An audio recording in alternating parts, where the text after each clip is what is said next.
Upynos kaimo bendruomenės projektas.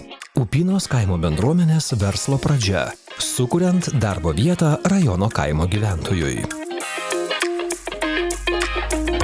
Tai mintis apie kabinetą yra tokia, kad konsultacinį tą mūsų kabinetą mes jau čia 6 metai tarėmės, svajojom, dėliojom visko kitko ir taip sutapo, kad beveik atsirado socialiniai projektai.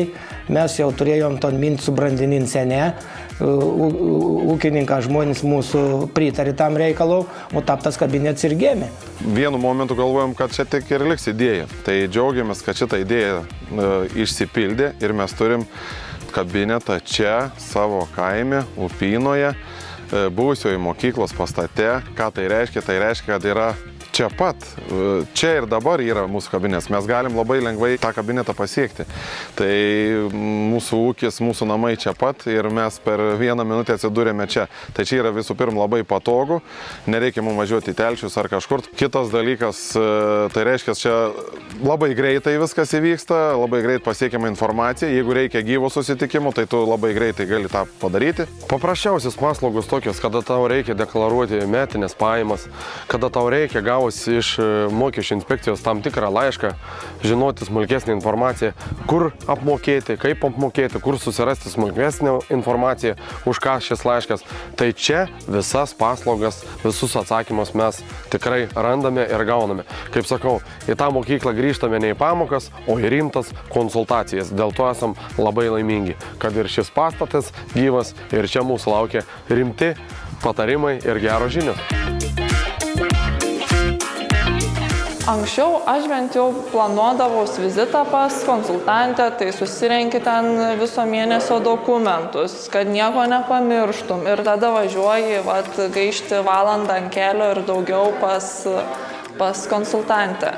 Ir tu planuojas daugiau ten skambučių, daugiau e-mailų, daugiau tokių, kur tikrai būdavo, kad kažkas kažkur pasimeta.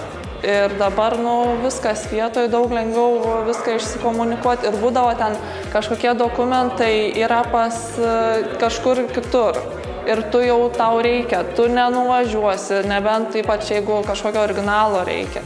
Tai važiuoji vien dėl to popieriuko kažkokio, o čia 5 minutės atvažiuoji, tai sakau, nei rengtis, nei ruoštis. Tiesiog gali iš traktoriaus išlipęs ir ateiti.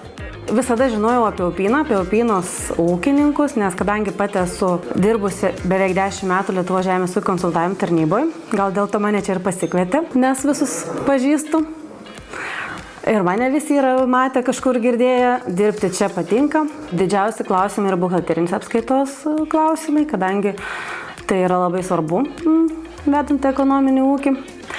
Ateina ir paprasti gyventojai, jiems rūpimais mokesčių klausimais, deklaruoti pajamas, susitvarkyti galbūt kažkokius pašalpos reikalus, ar nemokamą kažkokį tai maitinimą paprašo, pateikti pažymas ir įvairių klausimų, įvairių gauna.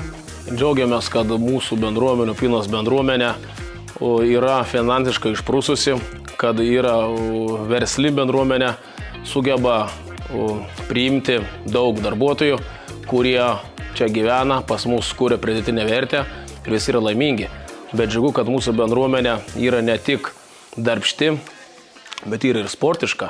Ir bendruomenės pastangomis, senios pastangomis, privačių lėmėjų pastangomis buvo įrengtas šis sporto kambarys. Tai labai sveikintas dalykas, kada žmonės po darbų, po emocijų darbinių ateina čia pasportuoti ir palikti čia savo dienos rūpesčius ir aktyviai ir sveikai gyventi. Už tai mes esam sveikesni, esam draugiškesnė bendruomenė, nes jeigu žmonės riša bendri dalykai, tai atsiranda ir kiti tolimesni planai, kad čia būtų gyventi dar geriau.